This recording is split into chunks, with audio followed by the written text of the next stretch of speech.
บางทีความสุขอาจจะบ่แม่นความหรูหรา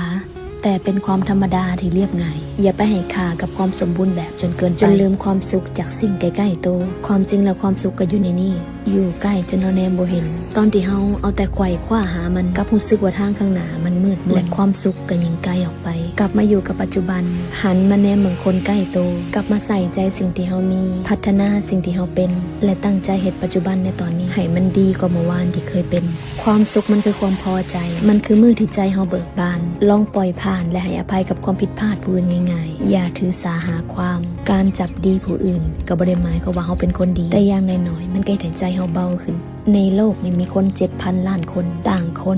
ความคิดและพวกเฮาทุกคนก็จำเป็นต้องอยู่ร่วมกันหากเฮาบ่ยืดหยุ่นบ่กลับมาปรับที่โตเฮาจะถือไปให้หนักอีกดนปานใด